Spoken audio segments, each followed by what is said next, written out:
Well, it's not my pleasure to introduce our speaker. I'd like to thank Ann Treadway for being here with us today. Ann, as I mentioned, is the director of the Rutgers Office of Veteran and Military Programs and Services here at Rutgers. Ann's been a key member of the Rutgers Business School Executive Education team that offers a fantastic curriculum for military short-timers, veterans, and civilians who work with these populations. The mini MBA, Business Management for Military and Veterans, was designed to enhance business acumen and ultimately align military skill sets to business uses. And it's just one of the many things that Ann does with us and for us. Thank you for that, Ann, and I will let you take it away from here.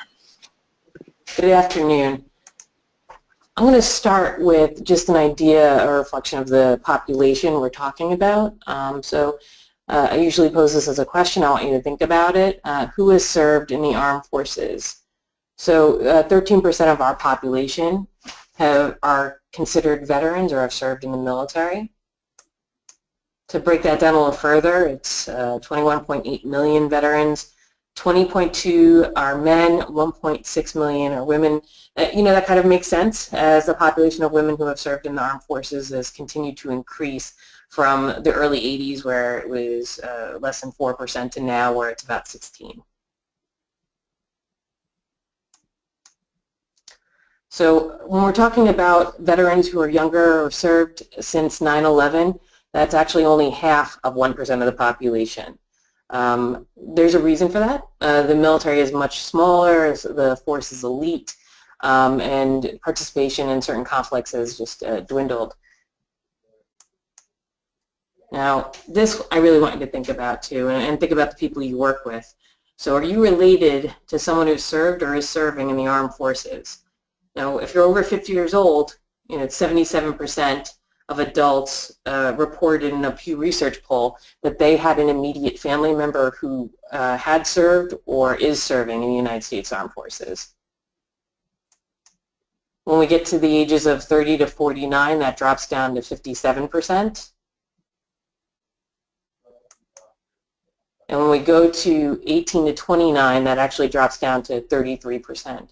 The reason that's important is we think about why is military cultural competence such an important thing to learn. It's because most of us don't know someone who's actually in the service. In my immediate family, I mean, I served, one of my brothers served out of 3 of us.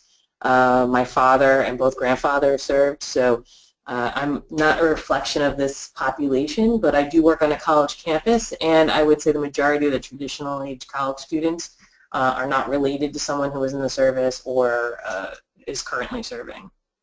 So when we think of veterans then, especially if you're under 30, who are you thinking of? When you think veteran, most people think of this man, right? Or these men in parades. Or of this man at a parade. I mean, or outside the supermarket selling the poppies for the VFW. So when we think veteran, these are usually the images that come to mind for most people. And we're not thinking of, Hispanic population. We're not thinking of women in the service. And we're not thinking of transgender. So the military is a very diverse organization, and our veterans now are very diverse and kind of blend in. So I wanted to provide these images just to challenge possibly any preconceptions you have about service members. Now, as I said earlier, half of 1% of our population are veterans. I myself am a post 9/11 veteran. I deployed to Iraq twice, once in 2003 and the other time in 2005 as part of the United States Army. But as you can see from this graph, participation in the military has changed significantly. In World War II, we had a larger part of the population that served. On top of that, if you weren't actually in the service during World War II, the community or in the States, the families were very involved. You had victory gardens. You had, the war effort. You had women going to work. So the participation, though maybe not in the service, people were invested in that conflict. And we were invested in that conflict as an entire nation. So that changes the level of understanding that I think all citizens had. As time goes on and conflicts continue, the participation of the public starts to go down until we see this post 9/11 wars. I know it says to present, which, obviously this is an older slide, but we still have service members who are in Afghanistan and in Iraq, but that dwindles down to a much smaller population. We also don't see a lot of it on the news anymore, which also limits the amount people are aware of U.S. involvement overseas and what exactly that means. So casualties of war from the American Revolution to Operation Enduring Freedom. Operation Enduring Freedom was the war in Iraq. As you can see, the Civil War had the highest human cost for us. It makes sense, only Americans were fighting in it. And every war after gets to a different size. World War II, large casualty rate. Now when we look at Iraq war and war in Afghanistan, obviously those seem significantly smaller in comparison. One thing I'd like to point out is that in comparison to previous wars, service members can get to a field hospital within 13 minutes. So though the casualty rate isn't as high, which makes people not consider this a war the way they would consider something like World War II, the difference really is that injuries that would have killed you in previous conflicts, our service members are living with. And the reason that's important is we do have a lot of veterans returning with disabilities. That is unique to this particular conflict in comparison to other conflicts. So a Pew Research poll conducted in 2011 found that almost all veterans surveyed were proud of their service. What's significant about this is actually out of those polled, 84% reported that they felt the public did not understand the problems faced by those in the military or their families. And when they polled the general public asking that same question, they found that the general public agreed. 71% said that they didn't understand the military or those problems faced by military and their families. So again, why military cultural competence? A large part of our population does serve or has served, and understanding that population is important. So here's a little military 101. I'm not sure if anyone has been in the service, and if you know someone who has been in the service, so some of this might seem very familiar to you. But one thing that we find with people who aren't in the service is trying to understand the jargon of the military, or wanting to use it to see if they can relate to the person they're talking to who was in the service. I recommend not trying to use jargon if you don't understand what it means. And I always like to give this example. I was at a training a few years ago, and a company was trying to present their services that they wanted to target the military population. And what ended up happening is they named their organization Blue Falcon, which is up on the left side of this word jumble. So Blue Falcon is a slang term in a sense in the military. And I won't give you the exact definition. Feel free to look it up, but it kind of does mean someone who would stab you in the back.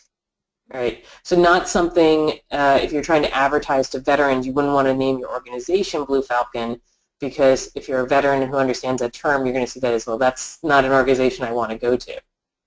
So it's important to, if you're going to use the jargon, to know what it means. So some important, importance of cultural competency, or some important acronyms that you might hear or see on a resume is OEF, Operation Enduring Freedom, and that's Afghanistan. Operation Iraqi Freedom, it was the name of the operation that took place in Iraq. I don't have it on here, but Operation New Dawn, OND, is what Operation Iraqi Freedom turned into. ETS, the expiration of terms of service. PCS, permanent change of station. MOS, very important, military occupational specialty. For the Air Force, it's Air Force Specialty Code. For all the other branches, it is MOS. FOB, forward operating base. So when you're deployed overseas, you are in a forward operating base. An NCO, non-commissioned officer. The reason I am including these, and I think they're important to know, is that a lot of service members, when they get out, aren't given enough, I think, training about how to translate their skills into civilian terms. So you might see some of these acronyms or terms on their resume and not understand what they mean. OEF, OIF, and FOB are all places. So if someone says, I was on their resume and I was deployed, or they have a date from this for 1 year, OEF, that they're telling you that they were in Afghanistan for a year. ETS does not mean that they were fired. It means that the time in the service came to an end. So, you sign in for a contract, so it's a certain amount of time. So ETS is important. PCS, if they talk to you about being at multiple locations, or you see on a resume that they were in Germany and then next they were in Washington State, the way they might express that to you is, oh, I PCS'd. It's not that they don't stick with the job they're at, and the military decides when they're going to move you, and that move is called PCS. So more basics. All right, there are 5 branches of the military. There are 4 under the Department of Defense. That's the Army, the Navy, the Marines, and the Air Force. And after 9/11, the Coast Guard, which had been under the Department of Defense, was moved under Homeland Security. There are different components that someone can serve in.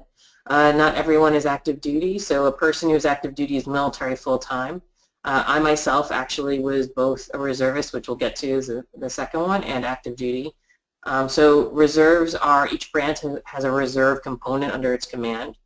Its purpose is to provide and maintain trained and qualified personnel for active military service when needed. There's also the National Guard. Though federally funded, the National Guard is organized and controlled by the state. During times of war, it can become federalized and deployed. So most recently, I think most of us remember Hurricane Sandy because we were on the East Coast or we saw images of it. When you saw military personnel who were activated to assist with Hurricane Sandy, they were all National Guard, activated by the governors in their state to help.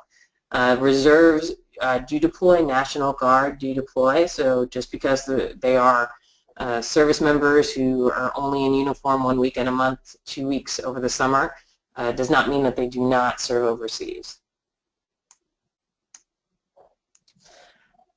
So each branch also has different components of what you can do in those branches or what part you can serve in. Only the Army and the Air Force have a National Guard. The Navy, the Marines, and the Coast Guard have active duty and reserve. So when you do again see someone who's activated in the news clips, if it's a natural disaster in the United States, they are usually Army National Guard or Air Force National Guard. So, service members. Another basic 101 why military cultural competence is important. I was in the United States Army for 5 years, which means I was a soldier. If someone's a Marine, they're a Marine. Also, they're a Marine for life, regardless of whether they're serving. Typically, service members don't want to be called the name of another branch. Soldier gets used the most often, but obviously soldier only applies to Army. So Navy are sailors, Marines are Marines, Air Force is airmen, and the Coast Guard, they are called Coast Guardsmen, but they usually go by Coastie. So officers versus enlisted. For an officer, you have to be a college grad. The reason I have an asterisk there is if anyone's seen movies like Band of Brothers or movies where someone gets a battlefield commission, there are opportunities for enlisted to be promoted because of their leadership skills without having a college degree, but for most instances, officers are college grads. They are in command positions, and what's really important here too for you is that success and failure is ultimately their responsibility. Enlisted personnel, which I was enlisted personnel, have to have at least a high school graduate or a GED. You can be enlisted and have a college degree. It just depends on how you entered the service. It's your choice how you want to go in. I personally had done 2 years of college when I went enlisted in the military, but I did serve with people who had degrees but chose to be enlisted. So enlisted personnel are trained in a specialized job skill, and they enlist traditionally for 4-year terms. Officers are technically commissioned and officers for life. I mean, they do also do 4-year terms, but then they renounce their commission to get out. They resign their commission. So military academies versus ROTCs, there are other things to consider. Not every officer in the Army went to West Point. ROTC is on a lot of college campuses, and the goal of the program is, in a sense, to diversify the officer pool. That way it reflects United States demographics. So the majority of officers are actually ROTC officers. Military academies they're free. They take a letter from and in support of federal legislators. Usually, senators and congressmen have to write you a letter to be able to get in. They are considerable or comparable, to Ivy League institutions, but you are military life all year round with few breaks.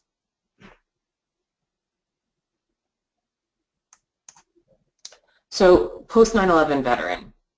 Now, the post 9/11 veteran can be anywhere from my age, and I'm 36, to some of the students we work with on the campus who are 22. It essentially means anyone who's served since 9/11. But a question I'd like you to think of is who is a veteran?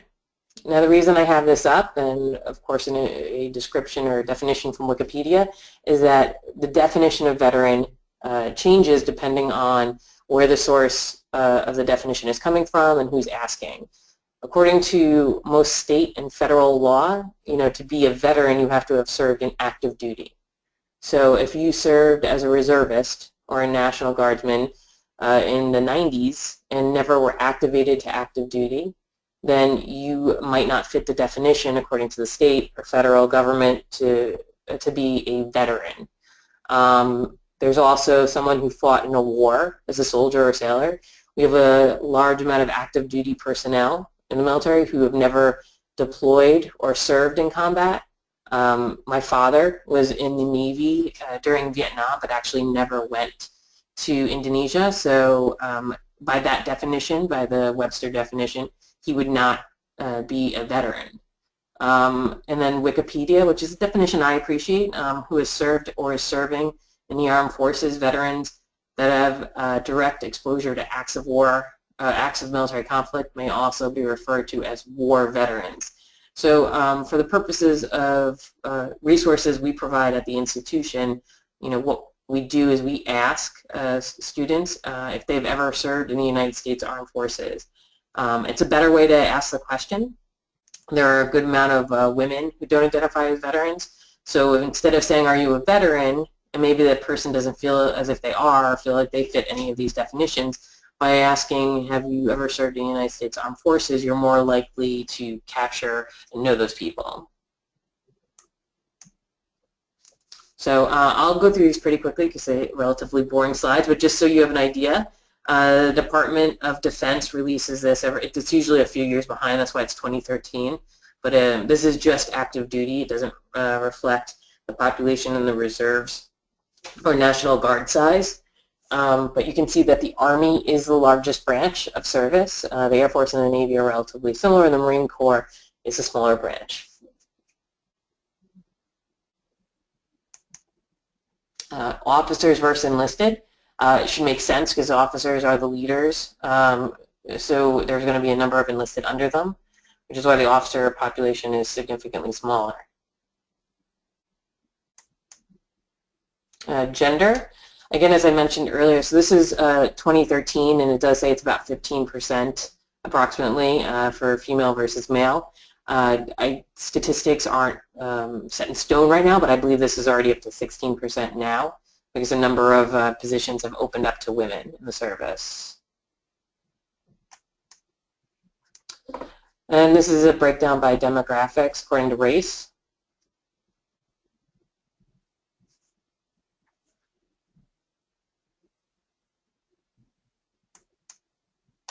So a veteran is more likely than the average American to have a high school diploma, but less likely to have completed a college degree. So a lot of us know about the post 9/11 GI Bill. I'm not going to go into it too much, but the GI Bill has made it very easy for students to go back to school and earn a degree or go to trade schools, earn certificates. What we're seeing, though, however, is that only about 28% of that population is taking advantage of that, and that's reflected in these, these type of statistics. Now, this is from the U.S. Census Bureau, so it's a 2010 census. I'm sure this will change dramatically because the post-9/11 GI Bill came into effect or was implemented in 2009. So the VA reported a 46% increase in service members utilizing the GI Bill, but it's still showing that a number of those who are eligible do not utilize it. So veterans who do end up going to college or get a certificate are a smaller population and unique and definitely driven. So entering the workforce. Compared with their predecessors of a generation or two ago, those who have served in the modern military are fewer, older, better educated, and more likely to be married. A greater share are women and minorities. So again, back to that earlier slide with the graph that in comparison to World War II, the population who served, it's a fewer, smaller, leader fighting force.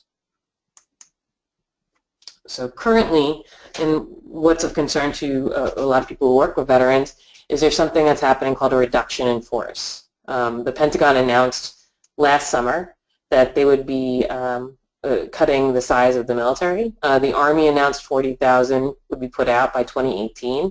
The Marine Corps projected 9,000. Although numbers aren't available currently for the Navy or the Air Force is at its smallest size it has ever been.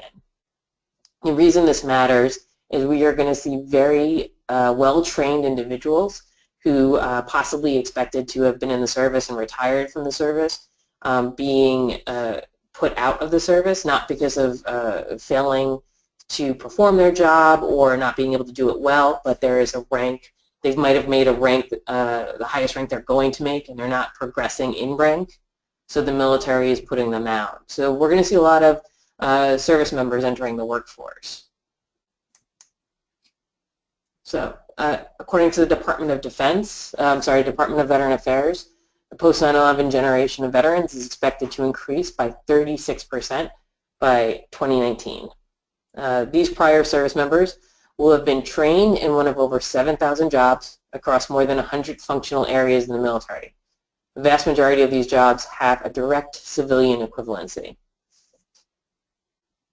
So these are the people who, again, possibly have put in 10 plus years in the service and did not expect to be getting out, thought they would retire in the service. So you'll see them, applying and looking for new career paths, and that might explain why there's a chunk of time they're in the service and only the service. So service members also generally report positive effects of serving. 74% of veterans who served on active duty after 9/11 reported their service helped them get ahead in life. On a personal note, I can absolutely say it did for me. I went to college and left before graduating, and I joined the military. And after I finished 5 years in the service, I went back to college, got a bachelor's degree, got a master's degree, and I've been working with veterans in higher education for about 5.5 years now. 93% reported it helped them mature. 90% reported it taught them how to work with others. And 90% reported it helped them build self-confidence. So there's also tax incentives for businesses to look at veterans or hiring veterans. The Work Opportunity Tax Credit got expanded. You'll have to check out, that's why I provided the web address at the bottom, because it's a very complicated initiative, but I can't spend too much time explaining, but the WOTC is a federal tax credit available to employers who hire and retain veterans with significant barriers to employment. So there are 3 different categories a veteran can be to fall into this. A lot of programs focus on veterans who are disabled, but I believe for this particular tax credit, if the veteran has just been unemployed, they're also eligible, their company's eligible.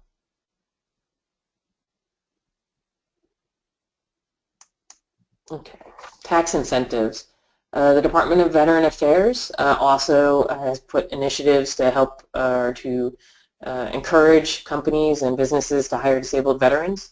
As you can see, reimbursement of up to 50% of the veteran's salary during the service employer program, which typically lasts up to 6 months to cover.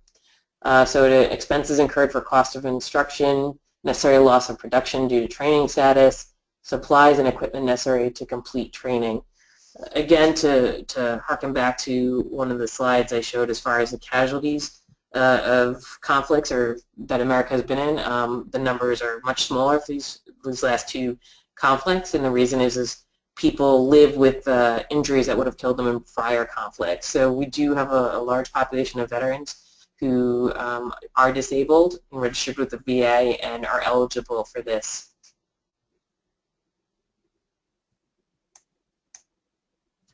The way Rutgers works for them specifically is we are a Vet Success campus. We're one of 94 campuses across the nation. That's a Vet Success campus, which means we have a vocational rehabilitation counselor physically located on our campus. Now, vocational rehab counselors work with those veterans who are disabled to either pursue higher education to be retrained. It is an employment program, so it helps with retraining or certification process. As you see, guidance and support with education benefits, vocation exploration and assistance in selecting a suitable career major, assistance in applying for health benefits, and so on.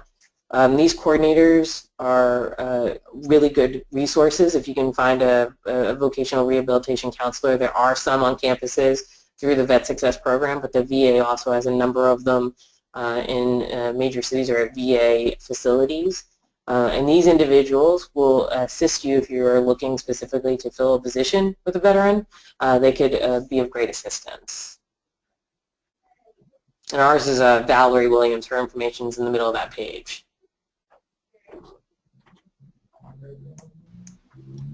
So my office, we're the Office of Veteran and Military Programs and Services for all of Rutgers University.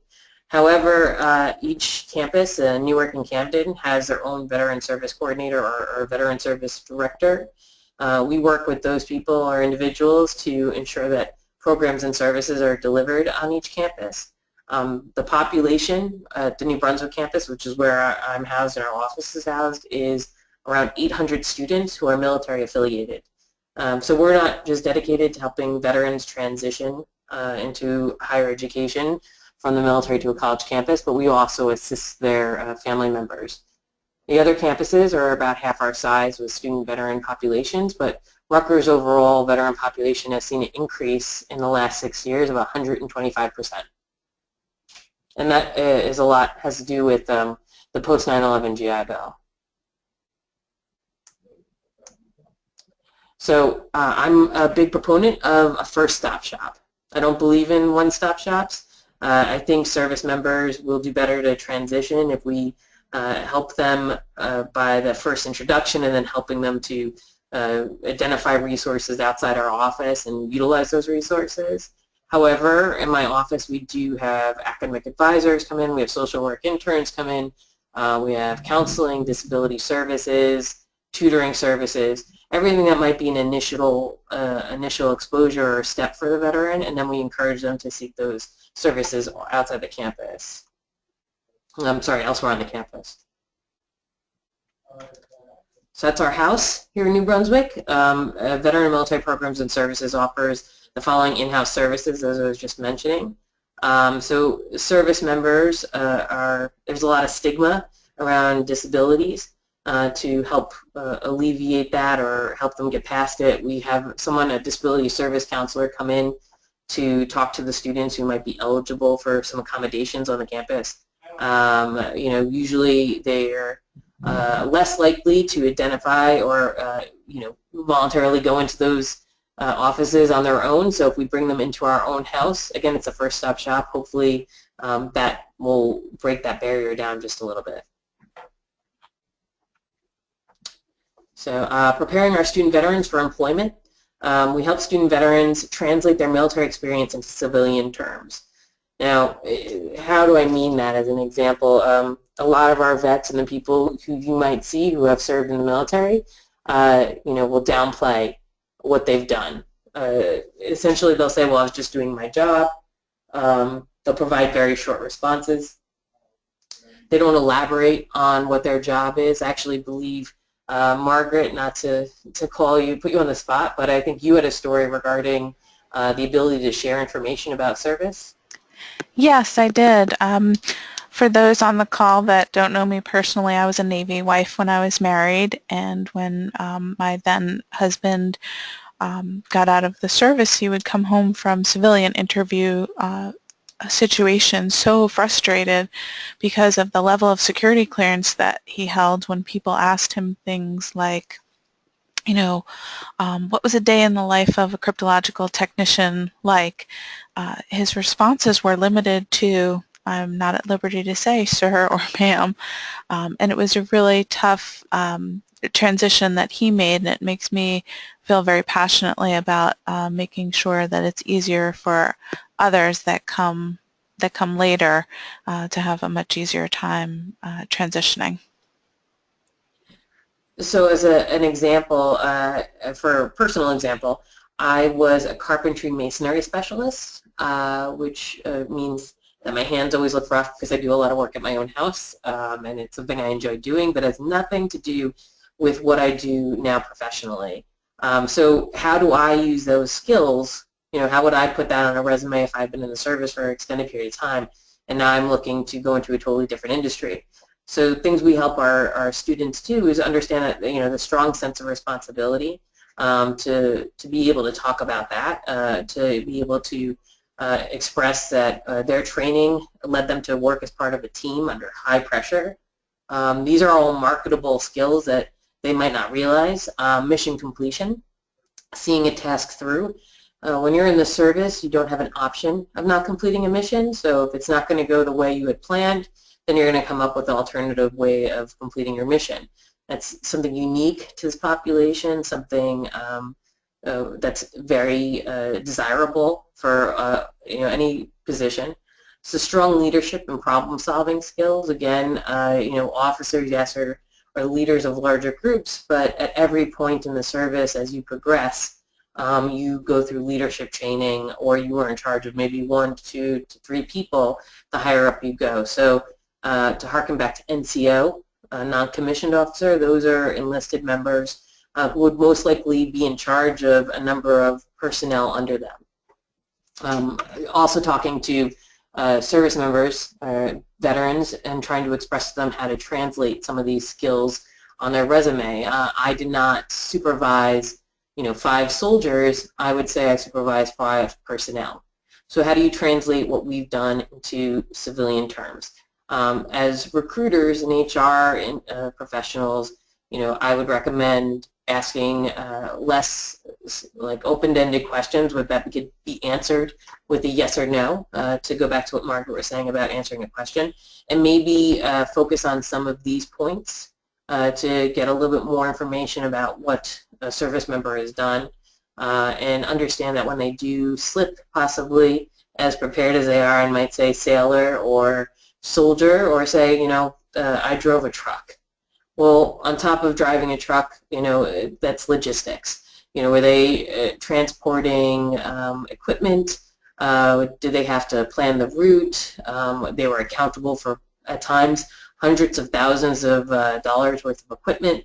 So there are a lot of different things that service members won't just naturally think of, and so it's an opportunity for industry to help them kind of see the value if they haven't had some kind of transitional assistance where they know how to market themselves.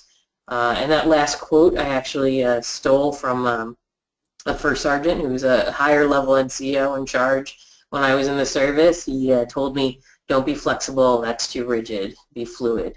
And the reason I put up there is service members adapt. Again, if something's not going the way that it was expected to, or things have to change, then service members are known to be able to just adapt immediately to that and address whatever changes have happened. So other things that we tend to do on campus to help these service members, is we do professional development events and workshops. These events can be networking socials where they get to talk to other professionals. A lot of times we try to make sure that the professionals are service members themselves. Resume critique, where we can sit down and look and change the things like, nope, you don't want to write, I'm over 5 sailors, you want to write personnel here. No, you don't want to write, this specific thing, or don't downplay what you've done. Did you do leadership training? So we do mock interviews also to help in the service. As far as when you're in the service, time is of the essence. So a lot of times you shorten your answers to yes or no, or being as direct as possible. Whereas interviews, we know we want people to elaborate. It's their opportunity to share more information about themselves, and this is a foreign idea to a lot of service members. So the mock interviews are essential to helping them, to being able to critique their answers and helping them be able to express themselves and make all the skills that they learn in the service better known. We have partnerships with corporate, with the Department of Veteran Affairs, and with veteran service organizations such as American Legion, VFW, Marine Corps Leagues. So all of these partnerships are essential to helping service members transition from college into the workforce. With the Department of Veteran Affairs and some of the benefits I mentioned to you previously. With veteran service organizations, those are veterans who might be already established, who can mentor younger veterans on their way through, and corporations who are, in a sense, committed to giving back to those who have given so much. So that's essentially a lot of basic 101 regarding the service, and if there's any questions. So I can share questions that were typed in, but I did also want to offer to our attendees that there's an option to raise your hand if you wanted to ask a question verbally, and I'll watch for that. In the meantime, I'll ask a couple of questions and share a couple of comments that came in throughout the presentation. Let's see. When you talked about PCSing and things like that, spouses and dependents sometimes get both into the lingo, using that in their vernacular, but also that they are impacted by that on their own resumes, that they look like they might be, a job changer and things like that. So can you talk a little bit about how those things impact families? Oh, great. Yeah, great question or point. So service members, if they're married, as an example, I'm not married, but I was stationed in Germany. And so tours at different posts or forts or bases are usually 2 to 3 years. So that means when the service member gets transferred to his next assignment, his family comes with him. So that means for professionals married to service members, they're leaving and changing jobs every 2 to 3 years. And that's rough, especially if you're looking to get a position and it looks like you don't have any consistency anywhere. I have a good friend who is a doctor and married to another doctor who happens to be in the service. So she constantly has to find a position. Luckily, she's in a field where there are, there's available positions wherever she goes. But if you're in something that's, unique, it's hard for you to move around and be able to find something in the field that you're already in. This causes a lot of stress on families. One thing I could say too, as far as some professionals or military families will split up for a certain amount of time, just so the spouse can stay in one job for a longer period of time, or because there are no opportunities for them wherever they're going.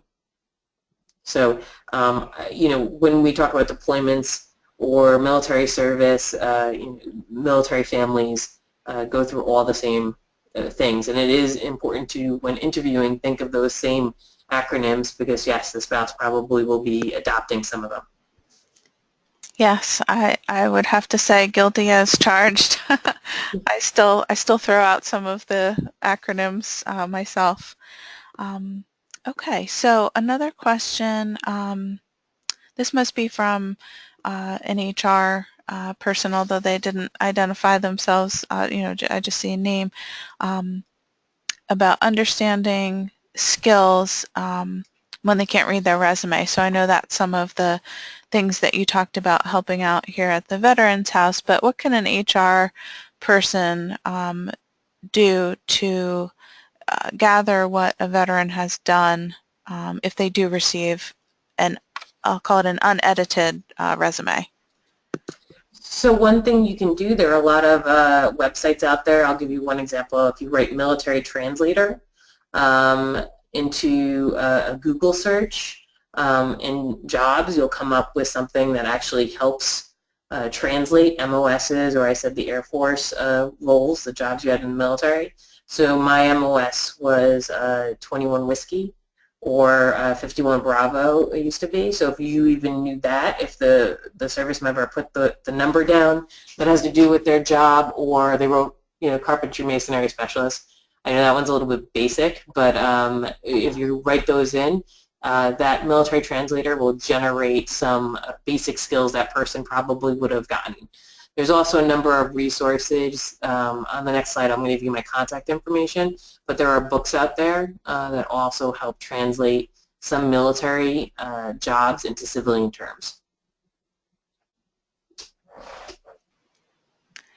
So I just wanted to give a last opportunity for those with us to put in a question or two while I ask what appears to be potentially our last question.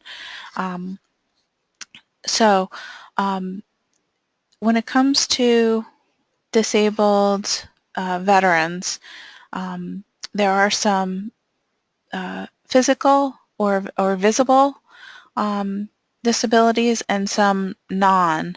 And disabled veterans do get some hiring preferences and some special benefits, but how does one deal with especially the non-visible disabilities? So things sometimes we call in the service, or working with veterans, invisible wounds. So things like post-traumatic stress or TBI, which is a traumatic brain injury, those disabilities do get registered with the VA. So it might be invisible to us, but that person might still have a rating with the VA. With the disability, and would probably still be eligible then for the tax incentive, because someone who unfortunately might have lost their ability to walk would have a rating with the VA, just as if someone had post-traumatic stress, they would have a rating with the VA. And for the purposes of those tax incentives, as far as I know, they have no restriction to it having to be a physical disability. Does that answer it, or was there another part of that? No, but I was thinking of something that I was familiar with, which is that hearing loss is very common in veterans. There's a lot of, whether if you're on a ship or a boat, there's a lot of noise that you can't get away from, and then anything that involves any type of ordinance, all of that is very loud. So I remember that a lot of people we knew had some rating for hearing loss, and that's not necessarily a visible wound either. Exactly, yeah. And you're right. I mean, besides ship, in the service, if there's heavy equipment or loud equipment that you're around, for a very long time, so that also can impair your hearing. I think actually tinnitus might be one of the most common disabilities from service members. Okay, well, Anne will address additional questions if you have them, and you can reach Anne using the contact information she's provided. You can also use my contact information as well, and we'll send a follow-up so that you have that over the long term. But to all of you attendees, I wanted to, well, first I should thank you, Anne, for your presentation today. We appreciate that. But I wanted to thank all the attendees for joining us and for participating in the discussion. And this is a little friendly reminder to those of you who are interested in the mini MBA Business Management for Military and Veterans. The week-long program starts very soon, so please apply on our website. We'll quickly review your application and notify you of your admission status. And for more information, you can see right now, but for anyone who is listening afterwards, our website is business.rutgers.edu/EE. That's business.rutgers.edu/EE for executive education. Rutgers Business School Exec Ed has a lot of great things planned for you. A full schedule of all of our programs can be found on our website. We encourage you to check back with us often, as new and exciting programs are always in the works. So everyone, I just want to thank you once again. We'll be in touch soon with details regarding future webinars. In the meantime, if you would use the questions box one more time before you sign off to just share your preference for future topics, so that we schedule exactly what it is that you want to hear about. And this webinar today came from a suggestion received at a previous webinar, so it works. It's something that works for sure. So as I mentioned earlier, a link to the archived recording of this presentation will be sent to you very soon and be made available on our website. So thanks everyone. Have a great day. I'll leave you another minute or so to type in your webinar topic preferences before we shut down. But thank you.